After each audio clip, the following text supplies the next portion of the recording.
시작하겠습니다. 오늘 회의가 끝나면 비공개 회의를 잠시 했다가 다시 언론인 여러분들하고 간단한 기자 간담회를 갖도록 하겠습니다. 오늘 수능 날인데 첫 한파가 이렇게 찾아왔습니다. 예년에도 수능 날마다 어김없이 추웠는데 올해도 또 오늘 추운 날씨가 첫 겨울을 알리는 그런 날씨가 됐습니다.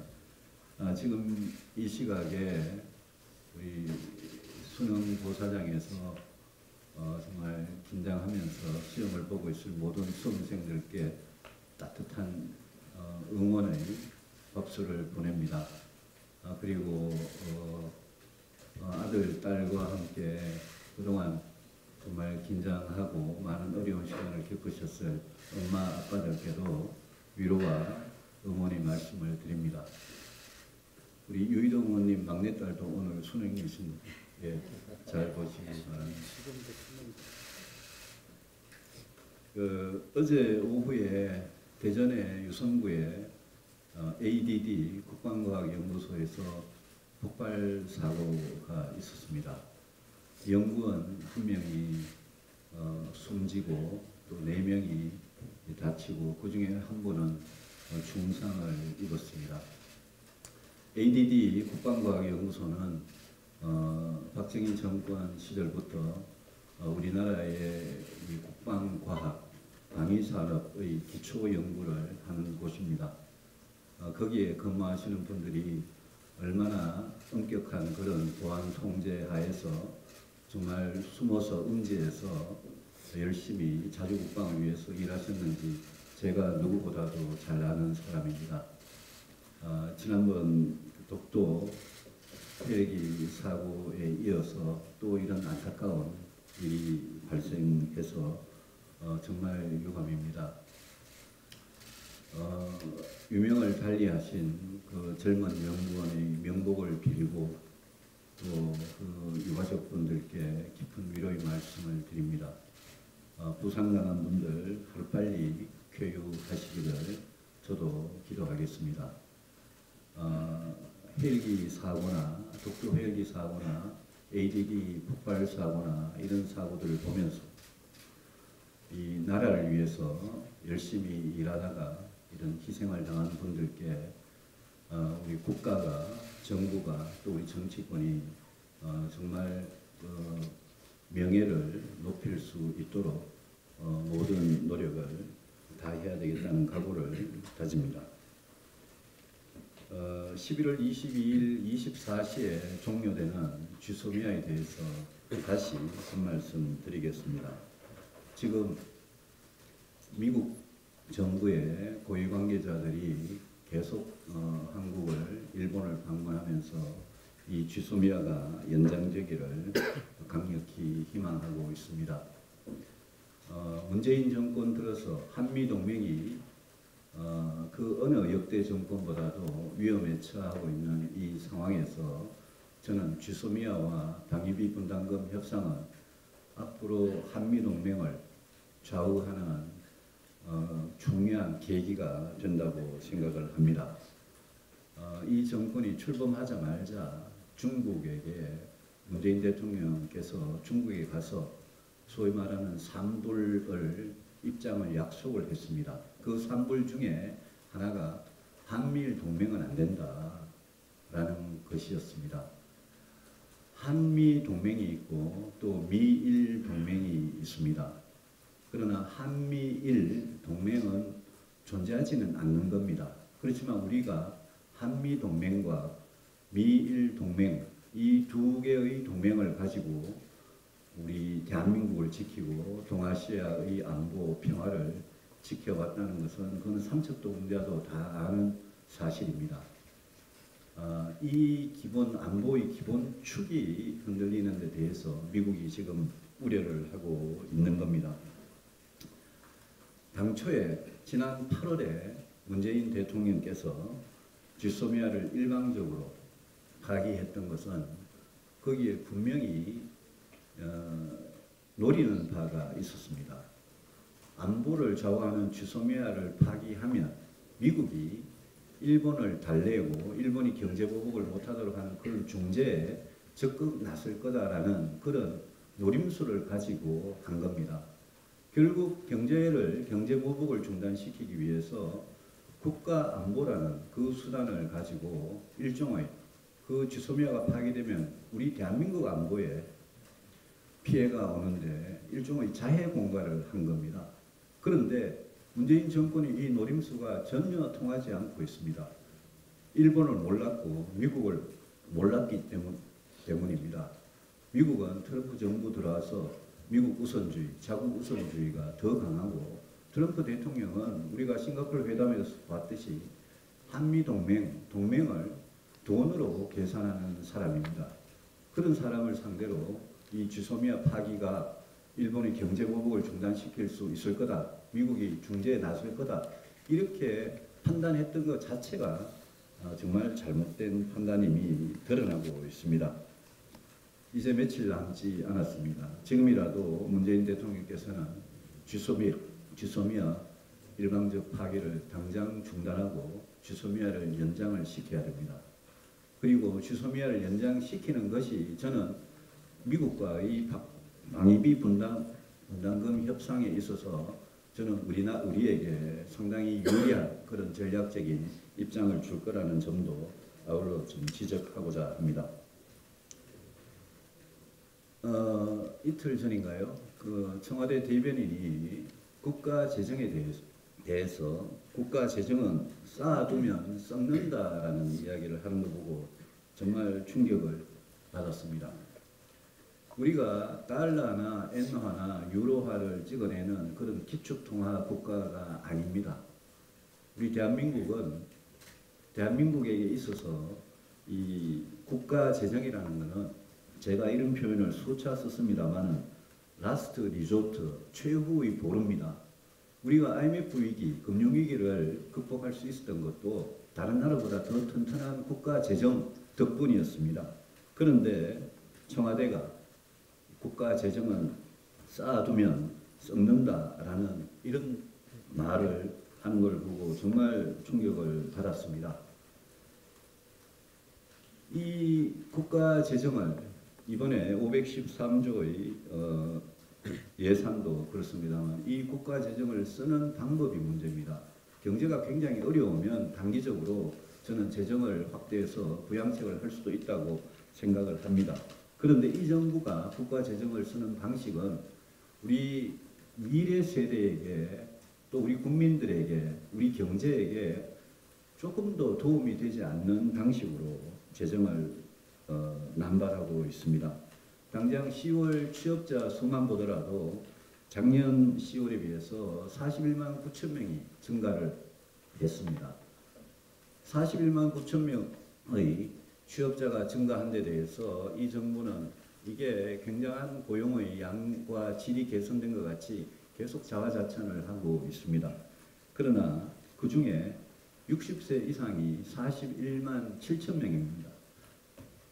전체 취업자 증가 중에 불과 2천 명을 제외하고 나머지 99.5%가 60세 이상 취업자 증가입니다.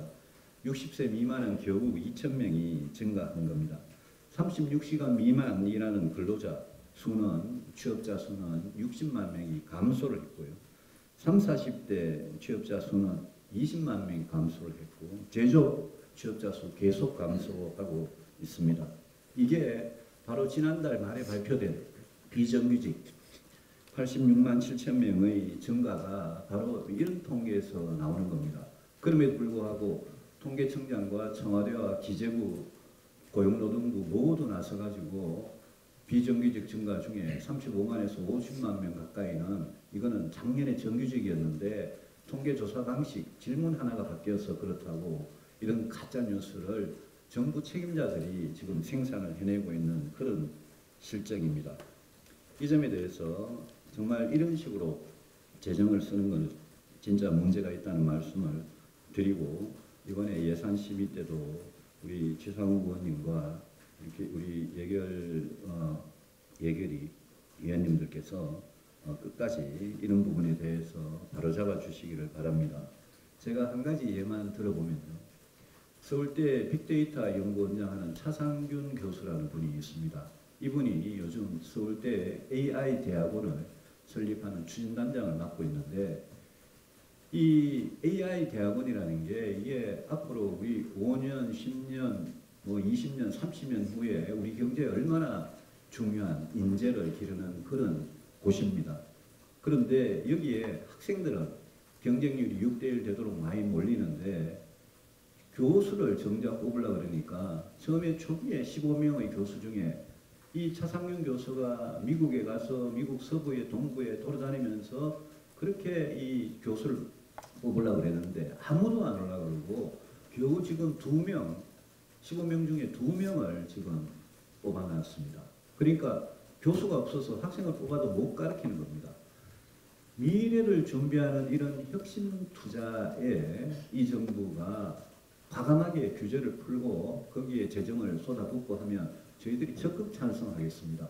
그런데 아까 말씀드린 60세 이상의 근로자, 거기에 당장 취업자 수를 늘리려고 그렇게 하는 것을 보고 이 정부는 당장 다음 달에 취업자 수, 올해 취업자 수에만 관심이 있을 뿐이지 5년 뒤, 10년 뒤, 30년 뒤에 우리가 어떻게 먹고 사는 그 문제에 대해서 정말 전혀 준비가 안 돼 있고 생각도 없고 그런 정부라는 게 드러나고 있습니다. 이런 점을 봐도 저는 이번에 예산 심의 20대 국회 마지막 예산 심의는 정말 꼼꼼하게 해주시기를 꼭 부탁을 드립니다. 마지막으로 국회법 98조 2의 상항에 관한 이야기입니다. 이거는 행정부가 시행령 같은 행정입법을 통해서 국회가 정한 법률의 취지, 내용에 위반하는 그런 행정입법을 할 경우에 국회가 그것을 시정하는 그런 내용의 법안인데요.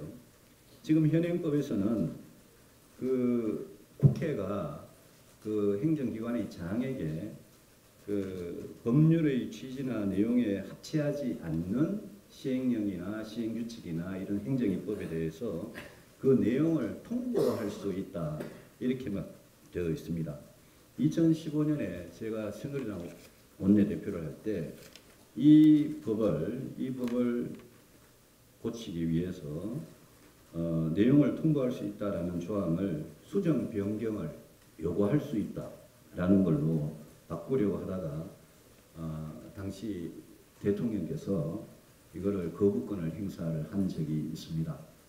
이 문제에 대해서 지금 자유한국당이 그때 이제 그 국회법 개정을 지금 적극 추진하고 불과 4년 전의 일입니다만 상당히 정말 격세지감이 듭니다만 이 법은 국회의 입법 권한을 지키기 위해서 행정부가 법률의 취지에 위배되는 그런 시행령, 시행세칙, 불령 이런 거를 함부로 만들지 못하게 하기 위해서 반드시 통과돼야 되는 법입니다.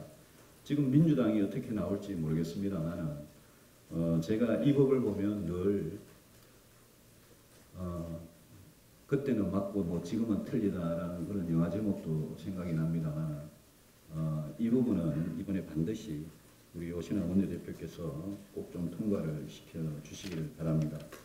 이 법과 관련돼서 마지막으로 하고 싶은 말이 국민연금과 공무원연금 개혁입니다. 이 정부가 지금 보건복지부가 국민연금 개혁안을 5가지 안을 내놨습니다. 현행유지 포함해서 5가지 안을 내놓고 국회에 던지는 거는 이건 하지 말자는 이야기입니다.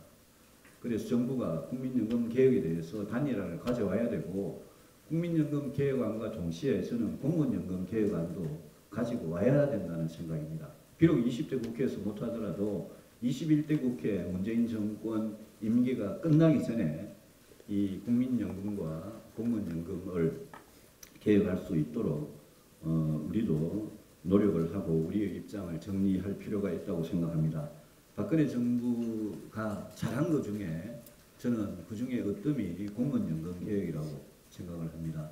그 당시에 공무원연금 개혁이 100점짜리는 못 됐지만 저는 50점 이상은 되는 개혁안이라고 생각하고 그게 안 한 것보다는 훨씬 낫다고 생각하고 그 개혁안으로 30년 동안 37조 원, 또 70년 동안 333조 원의 국민 세금 부담을 경감하는 안을 통과시켰습니다. 이번에 문재인 정부에서 또 국회가 협력해서 국민연금을 개혁한다면 국민들께서는 우리가 더 내고 덜 받는 그런 국민연금 개혁안에 동의하기 위해서는 공무원연금과의 형평성 문제가 있기 때문에 공무원연금부터 먼저 개혁하라고 분명히 말씀하실 겁니다. 그래서 저는 공무원연금 개혁과 국민연금 개혁이 정말 시기를 놓치지 않고 개혁이 될 수 있도록 바라고 그걸 위해서 노력하겠다는 말씀을 드립니다. 공개 발언하실 분 있으면 해주시죠. 예.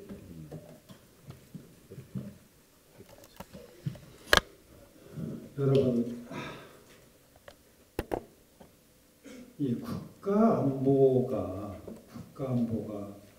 지금 어디에 와 있는가 정말 걱정스럽지 않을 수가 없어서요. 오늘 엊그제 그 공유를 하는 토론회에서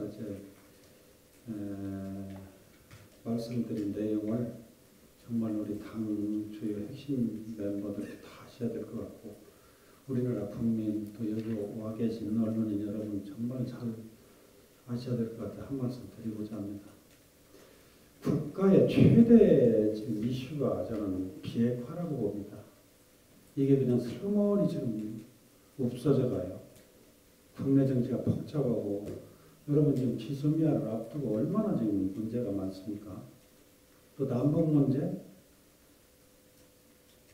한미 훈련한다고 그러니까 북한에서 뭐라고 합니까? 가전 협박을 당합니다. 또 북미 관계 비핵화 문제는 좀 친척이 전혀 없고 더 복잡한 실타래처럼 되어가는데, 이거 정말 큰 문제가 아닐 수 없습니다. 우리를 위해 대신 죽어줄 수 있는 나라가 있습니까? 있습니까? 핵공유를 넘어서 자체 핵무장을 진지하게 논의할 때가 아닌가 저는 심각하게 생각하고자 합니다. 미국 국무장관을 지낸 헨리 키신저 말씀을 한번 들어보시죠. 핵을 보유한 이웃이 있다면 핵을 갖는 것이 가장 강력한 상호 불가침 조약을 맺는 것이다. 어떤 나라가 핵무장을 하는 경우 그것은 이웃 나라들과 무언의 불가침 조약을 체결하는 효과를 낼 수 있다고 주장한 바 있습니다. 더 나아가서 독일계 미국 유명한 정치학자 한스 모겔소는 한 국가의 핵 보유에 대해 더욱 적나라한 명언을 남긴 바 있습니다. 핵을 보유하지 않은 나라는 핵을 가진 나라에 대들다 죽거나 항복하거나 둘 중 하나를 택할 수밖에 없다고 말했습니다. 이처럼 핵은 핵으로 예방하는 것이 최선의 방책이라는 게 국제관계에서 입증된 상식입니다. 북한의 핵보유는 싫든 좋든 현실이 되었습니다. 언제까지 북한에 대한 한없는 짝사랑과 미국의 호혜에만 국민의 안전과 국가의 안보를 맡길 생각입니다.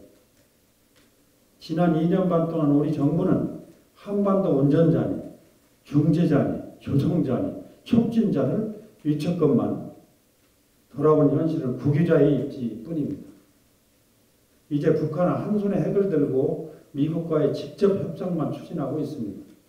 그런데 정작 우리는 우리의 생존이 걸린 문제에 대해서 김정은과 트럼프의 입만 바라보고 있습니다. 기가 막힌 현실이 아닐 수 없습니다. 5천만 우리 국민이 북한의 핵무기 하나에 김정은의 인질이 되어 버렸습니다. 우리가 핵을 가졌다면 이렇게 힘없이 북미 이자 회담을 원발치에서 바라보고 있겠습니까? 있었을까요? 북한과 상해 신뢰 구축을 위해 핵도발을 막을 수 있다고 합니다. 하지만 독재국가 북한은 본인들의 정권 유지를 위해 언제라도 핵도발을 감행할 수 있다고 저는 판단합니다. 미국의 전략 핵무기 해구선을 빌리자고 했습니다. 그것만 저희는 바라보고 있습니다. 하지만 방위비 분담금도 56조 원을 주장한 미국입니다.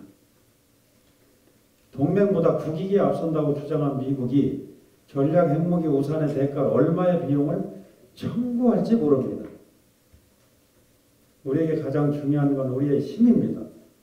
국제 핵 확산 금지 조약 NPT 제10조에 따르면 자국에 대한 위험이 있을 경우 조약의 탈퇴를 보장하고 있습니다. 북한의 6차 핵실험 이후 우리는 위험에 빠져 있는 상태입니다. 그야말로 비상상태입니다. 국제 핵 확산 금지 조약의 탈퇴와 핵 보장론은 그 과정만으로도 하나의 협상 카드가 될 것이며 완성 시 그 누구도 넘볼 수 없는 힘의 주도권을 쥐어줄 것입니다. 독자적 핵무장에 따른 국제 제재를 걱정하는 목소리도 잘 알고 있습니다. 하지만 그 제재가 무서워 많은 국가들이 천문학적인 비용을 지불하며 미국의 핵우산 아래 웅크려 있을 때 과감하게 우산을 벗어던지고 자체 핵무장을 추진한 국가가 바로 프랑스입니다. 그럼 프랑스가 지금 가난한 나라가 되었습니까? 미국과 적대관계가 되었습니까? 결코 아닙니다. 오히려 자국 안보에 대한 목소리를 강하게 낼 수 있는 안보 강국이 되었습니다. 우물쭈물하다가 그럴 줄 알았다는 버나드쇼의 묘비 문구가 떠오릅니다. 이미 늦었습니다. 우리 스스로가 과감한 결단을 보여야 할 때입니다. 그것이 우리의 생존을 위한 최선의 길입니다. 이상. 예, 공개 발언.